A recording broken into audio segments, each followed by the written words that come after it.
Hello, ਸਤਿ ਸ਼੍ਰੀ ਅਕਾਲ, ਨਮਸਕਾਰ। ਸੋ unit 2 physics 11 ਦੇ ਕੁਐਸਚਨ ਆਨਸਰ ਅਸੀਂ ਡਿਸਕਸ ਕਰ ਰਹੇ ਸੀ। ਸੋ ਅਸੀਂ XT ਗ੍ਰਾਫ ਜਿਹੜਾ ਹੁੰਦਾ ਕਿ ਉਹਦਾ ਸਲੋਪ ਜਿਹੜਾ ਨੈਗੇਟਿਵ ਹੋ ਸਕਦਾ। ਸੋ ਜੇ ਤਾਂ ਵੈਲੋਸਿਟੀ ਨੂੰ ਰਿਪਰੈਜ਼ੈਂਟ ਕਰਦਾ ਪਿਆ, ਪੋਜੀਸ਼ਨ ਟਾਈਮ ਗ੍ਰਾਫ ਆ ਇਹ ਬੇਸਿਕਲੀ ਡਿਸਪਲੇਸਮੈਂਟ ਟਾਈਮ ਗ੍ਰਾਫ ਆ, ਤਾਂ ਫਿਰ ਇਹ ਜਿਹੜਾ ਸਲੋਪ ਆ ਉਹ ਨੈਗੇਟਿਵ ਹੋ ਸਕਦਾ। ਨੈਗੇਟਿਵ ਸਲੋਪ ਤੋਂ ਕੀ ਮਤਲਬ ਹੁੰਦਾ? ਸੋ ਨੈਗੇਟਿਵ ਸਲੋਪ ਤੋਂ ਮਤਲਬ ਹੁੰਦਾ ਕਿ ਢਲਾਨ ਉਲਟ ਪਾਸੇ ਨੂੰ ਆ। ਮਤਲਬ ਕਿ ਜੇ ਆਪਾਂ ਗ੍ਰਾਫ ਬਣਾਈਏ ਤਾਂ ਜੇ ਢਲਾਨ ਜਿਹੜੀ ਆ ਇੱਦਾਂ ਆ, ਮਤਲਬ ਇੱਦਾਂ ਦਾ ਗ੍ਰਾਫ ਆ ਐਂ ਨੂੰ, ਤਾਂ ਫਿਰ ਇਹ ਨੈਗੇਟਿਵ ਸਲੋਪ ਹੁੰਦਾ। ਜੇ ਗ੍ਰਾਫ ਇੱਦਾਂ ਆ ਇਹਦਾ ਸਲੋਪ ਪੋਜ਼ੀਟਿਵ ਹੁੰਦਾ। ਦੈਨ ਜੇ XT ਗ੍ਰਾਫ ਸਟੇਸ਼ਨਰੀ ਬੋਡੀ ਹੋਵੇ, ਸਟੇਸ਼ਨਰੀ ਬੋਡੀ ਮੈਨੇ ਸਟੇਸ਼ਨਰੀ ਬੋਡੀ ਦਾ ਕੀ ਮਤਲਬ ਆ ਕਿ ਕੋਈ ਚੀਜ਼ ਰੁਕੀ ਹੋਈ ਆ, ਉਹ ਕਿਤੇ ਜਾਂਦੀ ਨਹੀਂ ਪਈ, ਤਾਂ ਫਿਰ ਉਸ ਵੇਲੇ ਜਿਹੜਾ XT ਗ੍ਰਾਫ ਹੁੰਦਾ ਹੈਗਾ ਉਹ ਕਿੱਦਾਂ ਦਾ ਹੋਊਗਾ? ਉਸ ਵੇਲੇ ਜਿਹੜਾ XT ਗ੍ਰਾਫ ਆ, ਇੱਧਰ T ਹੁੰਦਾ, ਇੱਧਰ X ਹੁੰਦਾ, ਉਹ ਜਿਹੜਾ ਹੋਊਗਾ parallel to X axis time axis ਹੋਊਗਾ, ਪੈਰਲਲ ਟੂ ਟਾਈਮ ਐਕਸਿਸ। ਜਿਹਨੂੰ X ਐਕਸਿਸ ਆਪਾਂ ਆਮ X ਨੂੰ Y ਕਹਿੰਦੇ ਹੁੰਦੇ ਆ। ਸੋ ਉਹਨੂੰ ਹੁਣ ਆਪਾਂ XT ਗ੍ਰਾਫ ਕਹਿ ਰਹੇ ਹਾਂ। ਸੋ ਵੀ ਟੇਕ ਡਿਸਪਲੇਸਮੈਂਟ ਜਾਂ ਡਿਸਟੈਂਸ ਜਾਂ ਪੋਜੀਸ਼ਨ ਇੱਧਰ ਨੂੰ ਅਤੇ ਟਾਈਮ ਇੱਧਰ ਨੂੰ। ਤਾਂ ਜੇ ਗ੍ਰਾਫ ਇੱਦਾਂ ਦਾ ਬਣਦਾ ਪਿਆ ਪੈਰਲਲ ਟੂ ਟਾਈਮ ਐਕਸਿਸ, ਤਾਂ ਫਿਰ ਸਟੇਸ਼ਨਰੀ ਬੋਡੀ ਹੋਊਗੀ, ਉਹਦੀ ਪੋਜੀਸ਼ਨ ਚੇਂਜ ਨਹੀਂ ਹੋ ਰਹੀ। So this is your XT graph parallel to position axis, this time axis। so time axis ਦੇ ਇਹ parallel ਹੈਗਾ, ਤਾਂ ਫਿਰ ਉਹ ਸਟੇਸ਼ਨਰੀ ਬੋਡੀ ਹੋਊਗੀ। ਜੇ ਯੂਨੀਫਾਰਮ ਮੋਸ਼ਨ ਹੋਊਗੀ ਤਾਂ ਫਿਰ ਯੂਨੀਫਾਰਮ ਮੋਸ਼ਨ ਦਾ ਗ੍ਰਾਫ ਇੱਦਾਂ ਦਾ ਹੋਊਗਾ, like this. So uniform motion the graph ਜਿਹੜਾ ਹੈਗਾ, ਮਤਲਬ ਜਦੋਂ ਉਹਦੀ ਜਿਹੜੀ ਸਪੀਡ ਆ ਉਹ ਕੌਨਸਟੈਂਟ ਹੋਊਗੀ ਤਾਂ ਇੱਦਾਂ ਦਾ ਗ੍ਰਾਫ ਹੋਊਗਾ। So straight line inclined with time axis. ਜੇ ਤੁਹਾਨੂੰ ਕੋਈ ਕਹੇ ਕਿ ਵੀ ਇੱਦਾਂ ਦਾ ਗ੍ਰਾਫ ਹੋ ਸਕਦਾ ਵਾ, ਕੈਨ XT ਗ੍ਰਾਫ ਵੀ like this parallel to X axis position axis, ਵੀ ਜਿਹੜਾ ਗ੍ਰਾਫ ਆ ਉਹ ਇੱਦਾਂ ਦਾ ਆ ਸਕਦਾ ਵਾ। ਸੋ ਵੀ ਜਿਹੜੀ ਲਾਈਨ ਤੁਹਾਡਾ ਗ੍ਰਾਫ ਹੋਵੇ ਉਹ ਪੋਜੀਸ਼ਨ ਐਕਸਿਸ ਦੇ ਪੈਰਲਲ ਹੋ ਜਾਵੇ। ਸੋ ਆਹ ਪੋਜੀਸ਼ਨ ਐਕਸਿਸ ਆ ਤੁਹਾਡੀ X। ਸੋ X ਦੇ ਪੈਰਲਲ ਗ੍ਰਾਫ ਆ ਸਕਦਾ? ਨਹੀਂ ਆ ਸਕਦਾ। ਸੋ ਨੈਵਰ। ਕਿਉਂ? ਆ ਇੱਥੇ ਟਾਈਮ ਤੁਹਾਡਾ ਮੰਨ ਲਓ ਕਿ ਟਾਈਮ ਤੁਹਾਡੇ ਕੋਲ ਹੋ ਗਏ 10 ਵਜੇ ਆ। ਸੋ 10 ਵੱਜ ਕੇ ਮੰਨ ਲਓ 10 ਮਿੰਟ ਹੋਇਆ, ਅਤੇ ਇਹ ਵਾਲੇ ਟਾਈਮ 'ਤੇ ਤੁਹਾਡੀ ਪੋਜੀਸ਼ਨ ਪਹਿਲੋਂ ਇੱਥੇ ਸੀ ਤੁਸੀਂ, ਅਤੇ ਉਸੇ ਟਾਈਮ 'ਤੇ ਤੁਸੀਂ ਇੱਥੇ ਪਹੁੰਚ ਗਏ ਇੰਨੀ ਦੂਰ। ਸੋ ਇਹ ਪੋਸੀਬਲ ਆ ਵੀ ਉਸੇ ਵੇਲੇ ਹੁਣੀ ਤੁਸੀਂ ਇੱਥੇ ਆ ਤਾਂ ਹੁਣੀ ਇੱਥੇ ਪਹੁੰਚ ਗਏ। ਮਤਲਬ ਕਿ ਅੱਖਾਂ ਵੀ ਨਹੀਂ ਝਪਕਣ ਦਿੱਤੀਆਂ, ਬਿਨਾਂ ਟਾਈਮ ਬਤੀਤ ਕੀਤੇ ਹੀ ਤੁਸੀਂ ਇੱਥੇ ਪਹੁੰਚ ਗਏ। ਸੋ ਪੋਸੀਬਲ ਨਹੀਂ ਹੈਗਾ। ਮਤਲਬ ਹੁਣੀ ਤੁਸੀਂ ਘਰ ਬੈਠੇ ਹੋ ਅਤੇ ਹੁਣੀ ਤੁਸੀਂ ਸਕੂਲ ਚਲੇ ਗਏ। ਸੋ ਇਹ ਪੋਸੀਬਲ ਨਹੀਂ ਹੈਗਾ। ਆਪਣੇ ਤੁਸੀਂ 2 ਕਿਲੋਮੀਟਰ ਅਤੇ 10 ਕਿਲੋਮੀਟਰ 20 ਕਿਲੋਮੀਟਰ ਦੂਰ ਚੱਲ ਗਏ, ਤੁਸੀਂ ਈਵਨ 1 ਮੀਟਰ ਦੂਰ ਵੀ ਨਹੀਂ ਜਾ ਸਕਦੇ। ਵੀ ਜੇ ਤੁਸੀਂ ਹੁਣੀ ਇੱਥੇ ਬੈਠੇ ਆ, ਇੱਕ ਜਗ੍ਹਾ 'ਤੇ ਬੈਠੇ ਆ, ਆਹ ਜਗ੍ਹਾ 'ਤੇ ਬੈਠੇ ਹੋ, ਅਤੇ ਟਾਈਮ ਹੋਇਆ 10:10, ਹੋਰ ਬਰੀਕੀ ਚੱਲ ਜਾਈਏ 15 ਸਕਿੰਟ।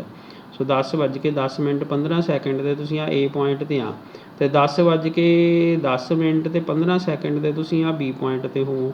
ਕੀ ਇਹ ਪੋਸੀਬਲ ਹੈਗਾ? ਪੋਸੀਬਲ ਹੀ ਨਹੀਂ ਹੈਗਾ। ਭਾਵੇਂ ਇਹ ਅੱਧਾ ਮੀਟਰ ਹੀ ਦੂਰ ਕਿਉਂ ਨਾ ਹੋਵੇ, ਭਾਵੇਂ 1 ਸੈਂਟੀਮੀਟਰ ਹੀ ਕਿਉਂ ਨਾ ਹੋਵੇ, ਤੁਸੀਂ ਆਪਣੀ ਥਾਂ ਤੋਂ ਜੇ ਕਿਤੇ ਜਾਓਗੇ ਤਾਂ ਉਹਨੂੰ ਟਾਈਮ ਜ਼ਰੂਰ ਲੱਗੂਗਾ, ਅੱਧਾ ਸਕਿੰਟ, 1 ਸਕਿੰਟ, 2 ਸੈਕਿੰਡ। ਇਹ ਹੋ ਸਕਦਾ ਤੁਸੀਂ ਬਹੁਤ ਤੇਜ਼ ਚੱਲ ਜਾਓ।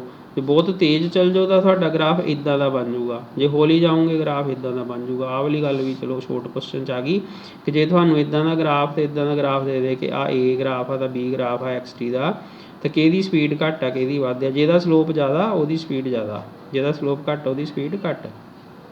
ਇਹਦਾ ਮਤਲਬ ਆਹ ਵਾਲਾ ਬੰਦਾ ਹੋ ਸਕਦਾ ਪੈਦਲ ਤੁਰਦਾ ਹੋਵੇ, ਆ ਹੋ ਸਕਦਾ ਸਕੂਟਰ ਵਗੈਰਾ 'ਤੇ, ਸਾਈਕਲ 'ਤੇ ਜਾਂਦਾ ਹੋਵੇ, ਕਾਰ 'ਚ ਜਾਂਦਾ ਹੋਵੇ।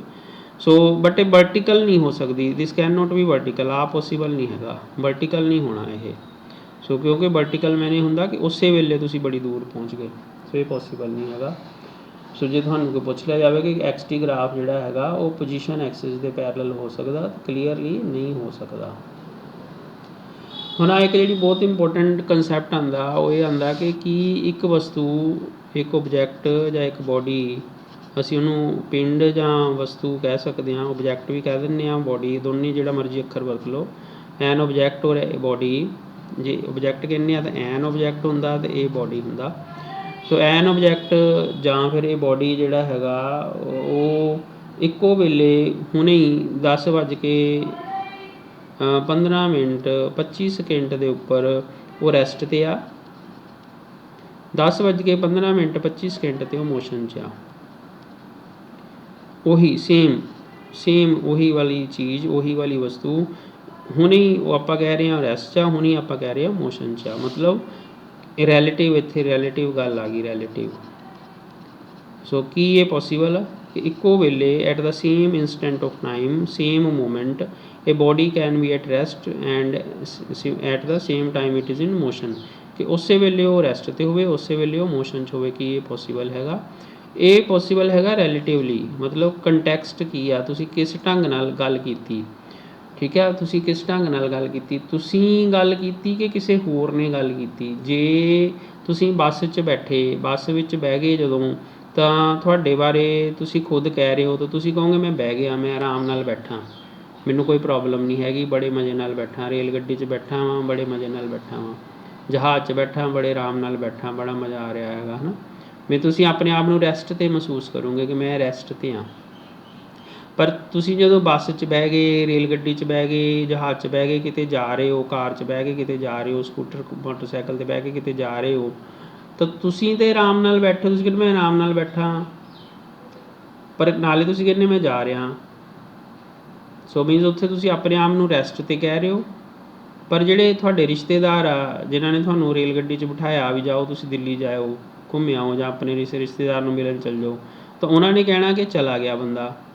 They will say you are in motion, ਤੁਸੀਂ ਰੇਲ ਗੱਡੀ 'ਚ ਬੈਠੇ ਹੋ। ਸੋ ਇਹਦਾ ਮਤਲਬ ਕੌਣ ਕਹਿ ਰਿਹਾ ਇਹ ਗੱਲ, ਕੀ ਤੁਸੀਂ ਕਹਿ ਰਹੇ ਹੋ ਜਾਂ ਦੂਸਰਾ ਬੰਦਾ ਕਹਿ ਰਿਹਾ, ਉਹਦੇ ਹਿਸਾਬ ਨਾਲ ਤੁਸੀਂ ਉਸੇ ਵੇਲੇ ਰੈਸਟ 'ਤੇ ਵੀ ਹੋ, ਮੋਸ਼ਨ 'ਚ ਵੀ ਹੋ। ਇਸ ਲਈ ਜਿਹੜੀ ਰੈਸਟ ਅਤੇ ਮੋਸ਼ਨ ਟਰਮ ਆ ਇਹ ਰੈਲੇਟਿਵ ਹੁੰਦੀਆਂ ਆ। ਸੋ ਇੱਕੋ ਹੀ ਵੇਲੇ at the same instant of time ਤੁਸੀਂ ਰੈਸਟ ਵਿੱਚ ਵੀ ਹੁੰਦੇ ਹੋ, ਮੋਸ਼ਨ ਵਿੱਚ ਵੀ ਹੋ ਸਕਦੇ ਹੋ। ਫਿਰ ਤੁਸੀਂ ਕਹੋਗੇ ਅਸੀਂ ਤਾਂ ਹੁਣ ਬੈਠੇ ਹਾਂ, ਘਰਾਂ ਵਿੱਚ ਬੈਠੇ ਹਾਂ, ਅਸੀਂ ਤਾਂ ਕਿਤੇ ਜਾਂਦੇ ਹੀ ਨਹੀਂ, ਅਸੀਂ ਰੇਲ ਗੱਡੀ 'ਚ ਤਾਂ ਕਿਤੇ ਗਏ ਹੀ ਨਹੀਂ, ਅਸੀਂ ਤਾਂ ਘਰੇ ਹੀ ਬੈਠੇ ਹਾਂ, ਤਾਂ ਫਿਰ ਅਸੀਂ ਮੋਸ਼ਨ ਜਾਂਗੇ ਰੈਸਟ 'ਚ ਹਾਂ। ਅਸੀਂ ਐਬਸਲਿਊਟ ਰੈਸਟ 'ਤੇ ਕਦੇ ਵੀ ਨਹੀਂ ਹੁੰਦੇ, ਇਹ ਗੱਲ ਯਾਦ ਰੱਖਣੀ ਆ। There is no absolute rest and no absolute motion. Absolute ਨਾ ਤਾਂ ਰੈਸਟ ਹੁੰਦੀ ਆ, ਨਾ ਐਬਸਲਿਊਟ ਮੋਸ਼ਨ ਹੁੰਦੀ ਆ, ਇਹ ਰੈਲੇਟਿਵ ਹੁੰਦੀ ਆ, ਰੈਲੇਟਿਵ ਸਪੇਖ ਹੁੰਦੀ ਆ, ਐਬਸਲਿਊਟ ਨਹੀਂ ਹੁੰਦੀ। ਸੋ ਐਬਸਲਿਊਟ ਨਹੀਂ ਹੁੰਦੀ, ਸਪੇਖ ਰੈਲੇਟਿਵ ਹੁੰਦੀ ਆ। ਮਤਲਬ ਕਿ ਉਹਦੇ ਹਿਸਾਬ ਨਾਲ ਮੈਂ ਮੋਸ਼ਨ 'ਚ ਹਾਂ, ਉਹਦੇ ਹਿਸਾਬ ਨਾਲ ਮੈਂ ਰੈਸਟ 'ਚ ਹਾਂ, ਇੱਦਾਂ ਹੁੰਦਾ। ਇੱਦਾਂ ਨਹੀਂ ਹੁੰਦਾ ਕਿ ਮੈਂ ਪੱਕਾ ਰੈਸਟ 'ਤੇ ਹਾਂ, ਵੀ ਮੈਂ ਤਾਂ ਕਿਤੇ ਗਿਆ ਹੀ ਨਹੀਂ, ਮੈਂ ਤਾਂ ਸਾਰੀ ਜ਼ਿੰਦਗੀ ਆਪਣੇ ਘਰੇ ਹੀ ਰਿਹਾ, ਇੱਕ ਕਮਰੇ 'ਚ ਹੀ ਡੱਕਿਆ ਰਿਹਾ, ਮੈਂ ਕਿਤੇ ਵੀ ਨਹੀਂ ਗਿਆ, ਮੈਂ ਇੱਥੇ ਹੀ ਰਿਹਾ ਇੱਕੋ ਥਾਂ 'ਤੇ। ਪਰ ਧਰਤੀ 'ਤੇ ਆ ਨਾ ਤੁਸੀਂ, ਧਰਤੀ ਕੀ ਕਰਦੀ ਪਈ ਆ? ਧਰਤੀ ਸੂਰਜ ਦੇ ਆਲੇ ਦੁਆਲੇ ਘੁੰਮੀ ਜਾਂਦੀ ਆ, ਸੂਰਜ ਆ, ਸਨ ਆ, ਤੁਹਾਡੀ ਧਰਤੀ ਆ, ਤੁਸੀਂ ਧਰਤੀ ਦੇ ਉੱਪਰ ਇੱਕ ਜਗ੍ਹਾ 'ਤੇ ਬੈਠੇ ਹੋ, ਅਤੇ ਧਰਤੀ ਕੀ ਕਰਦੀ ਪਈ ਆ? ਸੂਰਜ ਦੇ ਗੇੜੇ ਕੱਢੀ ਜਾਂਦੀ ਆ। ਫਿਰ ਤੁਸੀਂ ਧਰਤੀ ਦੇ ਹਿਸਾਬ ਨਾਲ ਕੀ ਹੈਗੇ ਹੋ, ਕਿਉਂਕਿ ਧਰਤੀ ਮੋਸ਼ਨ 'ਚ ਆ, ਫਿਰ ਤੁਸੀਂ ਵੀ ਤਾਂ ਮੋਸ਼ਨ 'ਚ ਹੋਏ। ਜਦੋਂ ਤੁਸੀਂ ਰੇਲ ਗੱਡੀ 'ਚ ਬਹਿ ਕੇ ਦਿੱਲੀ ਗਏ ਸੀ, ਤੁਸੀਂ ਮੋਸ਼ਨ 'ਚ ਸੀ ਨਾ, ਲੋਕ ਤੁਹਾਨੂੰ ਮੋਸ਼ਨ 'ਚ ਹੀ ਕਹਿੰਦੇ ਸੀ ਨਾ। ਇਹਦਾ ਮਤਲਬ ਕਿ ਅਸੀਂ ਕਦੇ ਵੀ ਪੱਕੇ ਤੌਰ 'ਤੇ ਐਬਸਲਿਊਟਲੀ ਪੱਕੇ ਤੌਰ 'ਤੇ ਨਾ ਤਾਂ ਅਸੀਂ ਰੈਸਟ ਵਿੱਚ ਹੁੰਦੇ ਹਾਂ, ਨਾ ਅਸੀਂ ਮੋਸ਼ਨ 'ਚ ਹੁੰਦੇ ਹਾਂ। ਅਸੀਂ ਇੱਕੋ ਵੇਲੇ ਰੈਸਟ ਵਿੱਚ ਵੀ ਮੰਨੇ ਜਾ ਸਕਦੇ ਹਾਂ, ਮੋਸ਼ਨ 'ਚ ਵੀ ਮੰਨੇ ਜਾ ਸਕਦੇ ਹਾਂ। ਸੋ ਇਸ ਤਰ੍ਹਾਂ ਇਹ ਜਿਹੜਾ ਹੈਗਾ, ਜਿਹੜੀ ਇੱਕ ਬੋਡੀ ਆ ਉਹ ਇੱਕੋ ਵੇਲੇ ਰੈਸਟ 'ਤੇ ਵੀ ਹੋ ਸਕਦੀ ਆ ਅਤੇ ਮੋਸ਼ਨ ਵਿੱਚ ਵੀ ਹੋ ਸਕਦੀ ਆ, ਕਿਉਂਕਿ ਇਹ ਰੈਲੇਟਿਵ ਗੱਲ ਹੈਗੀ ਆ। ਪੋਜ਼ੀਟਿਵ ਅਤੇ ਨੈਗੇਟਿਵ ਟਾਈਮ ਹੋ ਸਕਦਾ ਵਾ, ਪੋਜ਼ੀਟਿਵ ਅਤੇ negative time, can there be negative time also. ਦੇਖੋ ਨੈਗੇਟਿਵ ਟਾਈਮ ਤੋਂ ਭਾਵ ਇਹ ਨਹੀਂ ਹੈਗਾ ਕਿ ਅਸੀਂ ਸਮੇਂ 'ਚ ਪਿਛਾਂਹ ਨੂੰ ਚਲੇ ਗਏ, ਵੀ ਸਾਡੀ ਅਸੀਂ ਕਿਹਾ ਵੀ ਸਮਾਂ ਜਿੱਦਾਂ ਆਪਾਂ ਰਿਵਾਈਂਡ ਕਰ ਲੈਂਦੇ ਹਾਂ, ਕੋਈ ਵੀਡੀਓ ਜਾਂ CD ਨੂੰ ਪਿੱਛੇ ਨੂੰ ਲੈ ਜਾਂਦੇ ਹਾਂ, ਤਾਂ ਅਸੀਂ ਦੁਬਾਰਾ ਉਹ ਸਾਰਾ ਕੁਛ ਦੇਖ ਸਕਦੇ ਹਾਂ। ਜਾਂ ਸਾਨੂੰ ਲੱਗੇ ਕਿ ਇਹ 'ਚ ਬਦਲਣਾ ਤਾਂ ਅਸੀਂ ਬਦਲ ਸਕਦੇ ਹਾਂ। ਕਿ ਸਮਾਂ ਵੀ ਪਿਛਾਂਹ ਨੂੰ ਹੋ ਸਕਦਾ, ਓਬਵੀਅਸਲੀ ਤੁਸੀਂ ਸਾਰੀ ਜ਼ਿੰਦਗੀ ਆਪਣੇ ਬਜ਼ੁਰਗਾਂ ਤੋਂ ਪੁੱਛ ਲਓ, ਖੁਦ ਦੇਖ ਲਓ, ਫਿਲਮਾਂ 'ਚ ਬੇਸ਼ੱਕ ਤੁਸੀਂ ਦੇਖਦੇ ਹੋਵੋਗੇ ਟਾਈਮ ਮਸ਼ੀਨ ਵਾਲੀਆਂ ਫਿਲਮਾਂ, ਵੀ ਅਸੀਂ ਟਾਈਮ ਮਸ਼ੀਨ 'ਚ ਬੈਠੇ 20 ਸਾਲ 500 ਸਾਲ ਪਿੱਛੇ ਚੱਲ ਗਏ। ਬਟ ਆਮ ਪ੍ਰੈਕਟੀਕਲੀ ਸਮਾਂ ਜਿਹੜਾ ਹੈਗਾ ਪਿਛਾਂਹ ਨੂੰ ਨਹੀਂ ਮੋੜਿਆ ਜਾ ਸਕਦਾ, ਪਿੱਛੇ ਨੂੰ ਨਹੀਂ ਹੁੰਦਾ। ਫਿਰ ਨੈਗੇਟਿਵ ਟਾਈਮ ਦਾ ਕੀ ਮਤਲਬ ਆ? ਨੈਗੇਟਿਵ ਟਾਈਮ ਦਾ ਮਤਲਬ ਇਹ ਹੈਗਾ ਕਿ ਮੰਨ ਲਓ ਤੁਸੀਂ ਟਾਈਮ ਹੁਣ ਸ਼ੁਰੂ ਕੀਤਾ ਦੇਖਣਾ, ਤੁਸੀਂ ਕਿਹਾ ਵੀ 9 ਵਜੇ ਹੈਗੇ ਆ, ਠੀਕ ਹੈ, 9 ਵਜੇ ਸਵੇਰ ਦੇ, ਅਤੇ ਤੁਸੀਂ ਇੱਥੋਂ ਟਾਈਮ ਨੋਟ ਸ਼ੁਰੂ ਕੀਤਾ, ਉਹਨੂੰ 0 ਮੰਨ ਲਿਆ, ਆਪਣੀ ਘੜੀ 'ਤੇ 0 ਸੈੱਟ ਕਰ ਲਿਆ, ਅਸਲ ਵਿੱਚ 9 ਵਜੇ ਸੀ। ਅੱਜ ਕੱਲ੍ਹ ਸੈਟਿੰਗ ਹੁੰਦੀ ਹੈ ਮੋਬਾਈਲ ਵਗੈਰਾ 'ਚ, ਤੁਸੀਂ ਟਾਈਮ ਸੈੱਟ ਕਰ ਸਕਦੇ ਵੀ 0 ਟਾਈਮ ਸ਼ੁਰੂ ਕਰ ਲਓ। ਉਸ ਤੋਂ ਬਾਅਦ ਜਿੰਨਾ ਟਾਈਮ ਬੀਤੂਗਾ ਉਹ ਸਾਰਾ 1 2 3 4 ਇੱਦਾਂ ਕਰਕੇ ਹੋਊਗਾ। ਪਰ ਜਦੋਂ 9 ਵਜੇ ਤੁਸੀਂ ਆਹ ਵਾਲੀ ਥਾਂ 'ਤੇ ਸੀ, ਮੰਨ ਲਓ ਇਸ ਜਗ੍ਹਾ 'ਤੇ x ਦੀ ਵੈਲਿਊ ਜਿਹੜੀ ਹੈਗੀ ਉਹ 15 ਆ, ਤੁਸੀਂ ਅਸਲ ਵਿੱਚ ਇੱਥੋਂ ਕਿਤੋਂ ਆ ਰਹੇ ਸੀਗੇ, ਇੱਧਰੋਂ ਕਿਤੋਂ ਆ ਰਹੇ ਸੀਗੇ, ਇੱਧਰੋਂ ਆ ਰਹੇ ਸੀ ਆਉਂਦੇ ਆਉਂਦੇ ਤੁਸੀਂ x 15 ਵਾਲੇ ਨਿਸ਼ਾਨ 'ਤੇ, ਪੋਜੀਸ਼ਨ ਤੁਹਾਡੀ 15 ਮਾਈਲਸਟੋਨ ਵਾਲੇ 15 ਮਾਈਲਸਟੋਨ ਵਾਲੀ ਜਗ੍ਹਾ 'ਤੇ ਪਹੁੰਚ ਗਏ। ਸੜਕ ਦੇ ਨਿਸ਼ਾਨ ਲੱਗੇ ਹੁੰਦੇ ਨਾ, ਪੱਥਰ ਵੀ ਸੜਕ ਦੇ ਉੱਤੇ ਵੀ, ਅੰਮ੍ਰਿਤਸਰ ਇੰਨੀ ਦੂਰ ਆ, ਦਿੱਲੀ ਇੰਨੀ ਦੂਰ ਆ, ਹਰਿਆਣਾ ਇੰਨੀ ਦੂਰ ਆ, ਹੈ ਨਾ, ਫਲਾਨੀ ਥਾਂ ਇੰਨੀ ਦੂਰ ਆ, ਤਾਂ ਉਹ ਵਾਲਾ ਨਿਸ਼ਾਨ 15 ਵਾਲਾ ਪੱਥਰ ਉੱਥੇ 15 ਲਿਖਿਆ, ਤੁਸੀਂ ਉੱਥੇ ਪਹੁੰਚੇ ਆ, ਉਦੋਂ ਤੁਸੀਂ ਟਾਈਮ ਨੋਟ ਕੀਤਾ, ਤੁਸੀਂ ਉਸ ਜਗ੍ਹਾ 'ਤੇ ਰੁਕੇ, ਟਾਈਮ ਨੋਟ ਕੀਤਾ। ਪਰ ਇਹ ਤੋਂ ਪਹਿਲਾਂ ਵੀ ਤਾਂ ਤੁਸੀਂ ਕਿਤੇ ਸੀਗੇ, ਤੁਸੀਂ ਇੱਥੇ ਵੀ ਸੀਗੇ, ਇੱਥੇ ਵੀ ਸੀਗੇ, ਇੱਥੇ ਕਿਉਂਕਿ ਪਿੱਛੋਂ ਆ ਰਹੇ।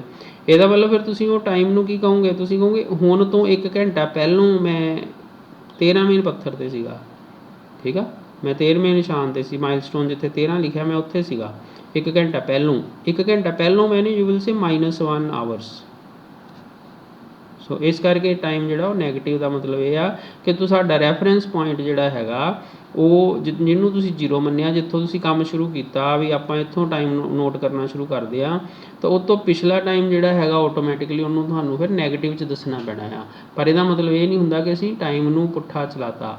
ਸੋ ਇਹ ਸਿਰਫ ਇੱਕ ਰੈਫਰੈਂਸ ਗੱਲ ਕਰਨ ਦਾ ਤਰੀਕਾ ਹੈਗਾ ਕਿ 1 ਘੰਟਾ ਪਹਿਲੋਂ ਅਸੀਂ ਕਿੱਥੇ ਸੀ, 2 ਘੰਟੇ ਪਹਿਲੋਂ ਅਸੀਂ ਕਿੱਥੇ ਸੀ, 5 ਘੰਟੇ ਪਹਿਲੋਂ ਅਸੀਂ ਕਿੱਥੇ ਸੀ, ਜਿਹੜਾ ਪਿਛਲਾ ਟਾਈਮ ਆ ਵੀ 2 ਘੰਟੇ ਪਹਿਲੋਂ, ਉਹਦੇ ਮੋਰੇ ਫਿਰ ਮਾਈਨਸ ਲਾਉਣਾ, -2 ਆਵਰ ਦੇ ਉੱਪਰ ਆਪਾਂ ਕਿੱਥੇ ਸੀ। ਇਹਦਾ ਮਤਲਬ ਜਿਹੜਾ ਹੁਣ ਦਾ ਟਾਈਮ ਅਸੀਂ ਘੜੀ 'ਤੇ ਨੋਟ ਕਰਦੇ ਪਏ ਆ, ਉਹਦੇ ਹਿਸਾਬ ਨਾਲ 2 ਘੰਟੇ ਪਹਿਲੋਂ ਆਪਾਂ ਕਿੱਥੇ ਸੀ। ਸੋ ਇਹ ਮਤਲਬ ਹੁੰਦਾ ਵਾ ਨੈਗੇਟਿਵ ਟਾਈਮ ਦਾ। So what is meant by positive and negative time. So positive time ਤਾਂ ਕਲੀਅਰ ਹੀ ਆ। So the time which is noted after the origin of time. So origin of time ਆਪਾਂ ਇੱਕ ਮੰਨ ਲੈਣਾ, ਉਸ ਤੋਂ ਬਾਅਦ ਜਿਹੜੇ ਟਾਈਮ ਨੋਟ ਕੀਤੇ ਆ ਉਹ ਪੋਜ਼ੀਟਿਵ ਟਾਈਮ ਹੋਣਗੇ। And time which is considered before the origin of time. So ਜਿਹਨੂੰ ਤੁਸੀਂ ਓਰੀਜਨ ਮੰਨਿਆ ਟਾਈਮ ਦਾ, ਉਹ ਤੋਂ ਪਿਛਲੇ ਟਾਈਮ ਜਿਹੜੇ ਹੈਗੇ ਆ ਉਹਨਾਂ ਨੂੰ ਅਸੀਂ ਨੈਗੇਟਿਵ ਟਾਈਮ ਮੰਨਾਂਗੇ। They are taken as negative times. It does not mean ਕਿ ਟਾਈਮ ਪੁੱਠਾ ਚੱਲ ਪਿਆ। ਸੋ ਕੀ ਡਿਸਟੈਂਸ ਜਿਹੜਾ ਵਾ ਡਿਸਪਲੇਸਮੈਂਟ ਨਾਲੋਂ ਘੱਟ ਹੋ ਸਕਦਾ ਵਾ? Can distance B less than displacement? Ki distance ਜਿਹੜਾ ਉਹ ਡਿਸਪਲੇਸਮੈਂਟ ਨਾਲੋਂ ਘੱਟ ਹੋ ਸਕਦਾ? ਨਹੀਂ, ਡਿਸਟੈਂਸ ਜਿਹੜਾ ਹੈਗਾ ਉਹ ਡਿਸਪਲੇਸਮੈਂਟ ਨਾਲੋਂ ਘੱਟ ਨਹੀਂ ਹੋ ਸਕਦਾ। ਕੀ ਡਿਸਟੈਂਸ ਨੈਗੇਟਿਵ ਹੋ ਸਕਦਾ? ਨਹੀਂ ਨੈਗੇਟਿਵ ਹੋ ਸਕਦਾ। ਸਪੀਡ ਨੈਗੇਟਿਵ ਹੋ ਸਕਦੀ ਆ? ਨਹੀਂ ਹੋ ਸਕਦੀ। ਜੇ ਇੱਕ ਰੇਲਵੇ ਸਟੇਸ਼ਨ 'ਤੇ ਰੇਲ ਗੱਡੀ ਖੜੀ ਆ, ਵੇਟ ਕਰਦੀ ਪਈ, ਤਾਂ ਉਹਦਾ ਪੋਜੀਸ਼ਨ ਟਾਈਮ ਗ੍ਰਾਫ ਕਿੱਦਾਂ ਦਾ ਹੋਊਗਾ? ਉਹ ਤਾਂ ਸਟੇਸ਼ਨਰੀ ਓਬਜੈਕਟ ਹੋ ਗਿਆ। ਸੋ ਸਟੇਸ਼ਨਰੀ ਓਬਜੈਕਟ ਦਾ ਗ੍ਰਾਫ ਆਪਾਂ ਦੱਸਿਆ ਸੀ ਇੱਦਾਂ ਦਾ ਹੋਊਗਾ। So position time graph. A body is moving in a circle of radius r. What will be the distance traveled and displacement in one revolution? ਇੱਕ ਬੋਡੀ ਆ, ਉਹ ਸਰਕਲ 'ਚ ਘੁੰਮਦੀ ਪਈ ਆ, ਇੱਦਾਂ ਘੁੰਮੀ ਜਾਂਦੀ ਆ, ਇੱਥੋਂ ਆ ਚੱਕਰ ਵਿੱਚ ਘੁੰਮੀ ਜਾਂਦੀ ਆ, ਅਤੇ ਉਹਦਾ ਰੇਡੀਅਸ r ਆ ਜਿਹੜੇ ਚੱਕਰ 'ਚ ਘੁੰਮਦੀ ਪਈ ਆ, ਠੀਕ ਆ। ਅਸੀਂ ਕੀ ਕੁਐਸਚਨ ਪੁੱਛਿਆ ਕਿ ਇਹ body is moving in A circle of radius r। ਸੋ ਇੱਕ ਬੋਡੀ ਆ, ਉਹ ਇੱਕ ਸਰਕਲ ਚੱਕਰ ਦੇ ਵਿੱਚ ਜਿਹਦਾ ਕਿ ਅਰਧ ਵਿਆਸ r ਹੈਗਾ ਉਹਦੇ 'ਚ ਘੁੰਮੀ ਜਾਂਦੀ ਆ। ਮਤਲਬ ਆਹ ਵਾਲੇ ਰਸਤੇ 'ਤੇ ਘੁੰਮਦੀ ਪਈ, ਇਹਦੇ ਆਹ ਵਾਲੇ ਚੱਕਰ 'ਤੇ ਇੱਦਾਂ ਘੁੰਮਦੀ ਪਈ ਆ। What will be the distance travelled and displacement in 1 revolution. So ਜਦੋਂ 1 ਰੈਵੋਲਿਊਸ਼ਨ ਹੋ ਜੂਗੀ, ਜਦੋਂ ਇੱਕ ਰੈਵੋਲਿਊਸ਼ਨ ਹੋ ਜੂਗੀ, ਮਤਲਬ ਜਿੱਥੋਂ ਚੱਲੀ, ਮੰਨ ਲਓ ਆਹ ਪੁਆਇੰਟ ਤੋਂ ਚੱਲ ਕੇ ਘੁੰਮ ਕੇ ਫਿਰ ਇੱਥੇ ਪਹੁੰਚ ਗਈ, ਜਦੋਂ ਇੱਥੇ ਪਹੁੰਚ ਗਈ ਉਦੋਂ ਡਿਸਟੈਂਸ ਕਿੰਨਾ ਵਾ? What is the distance and what is the displacement? Displacement ਕਿੰਨੀ ਆ ਅਤੇ ਡਿਸਟੈਂਸ ਕਿੰਨਾ ਵਾ? ਮਤਲਬ ਡਿਸਟੈਂਸ ਤਾਂ ਹੈਗਾ ਰਸਤੇ ਦੀ ਲੰਬਾਈ, ਮਤਲਬ ਇੱਥੋਂ ਚੱਲੇ ਇੱਦਾਂ ਪੂਰਾ ਚੱਕਰ ਕੀਤਾ, ਤਾਂ ਇਹ ਕੀ ਹੁੰਦਾ? ਸਰਕਮਫਰੈਂਸ। ਸਰਕਮਫਰੈਂਸ ਜਾਂ ਪਰਿਧੀ ਜਾਂ ਪਰਿਮਾਪ। ਸੋ ਇਹ ਜਿਹੜਾ ਕਿੰਨਾ ਬਣਿਆ? ਇਹ ਬਣ ਗਿਆ ਤੁਹਾਡੇ ਕੋਲ 2πr। ਇੰਨੀ ਦੂਰ ਹੈ, ਤੁਹਾਨੂੰ ਆਹ ਪਤਾ ਵੀ ਆਪਾਂ ਸਰਕਲ ਦੀ ਆਹ ਵਾਲੀ ਚੀਜ਼ ਨਾਪਣੀ ਹੋਵੇ, ਜਿਹੜਾ ਇਹਨੂੰ ਪਰਿਮਾਪ ਕਹਿ ਦਿੰਦੇ ਆ ਸ਼ਾਇਦ, ਸਰਕਮਫਰੈਂਸ ਇਹਨੂੰ ਕਹਿੰਦੇ ਆ। ਸੋ ਇਹ 2πr ਆ, ਘੇਰਾ ਜਿਹਨੂੰ ਕਹਿ ਦਿੰਦੇ ਆ, ਘੇਰਾ। ਅਤੇ ਡਿਸਪਲੇਸਮੈਂਟ ਜਿਹੜੀ ਆ, ਡਿਸਪਲੇਸਮੈਂਟ ਕੀ ਹੁੰਦੀ ਆ? A ਬਿੰਦੂ ਤੋਂ ਚੱਲ ਕੇ B ਬਿੰਦੂ ਤੱਕ ਪਹੁੰਚੇ ਅਤੇ ਸਿੱਧੀ ਲਕੀਰ ਬਾਣੀ ਆ A ਤੋਂ B ਤੱਕ। ਪਰ ਆਪਾਂ ਇੱਥੋਂ ਹੀ ਚੱਲੇ ਇੱਥੇ ਹੀ ਪਹੁੰਚ ਗਏ, ਫਿਰ ਇੱਥੋਂ ਹੀ ਚੱਲੇ ਇੱਥੇ ਹੀ ਪਹੁੰਚ ਗਏ, ਤਾਂ ਲਕੀਰ ਬਣਨੀ ਨਹੀਂ। ਸੋ ਦੇਰ ਇਜ਼ ਨੋ ਲਾਈਨ।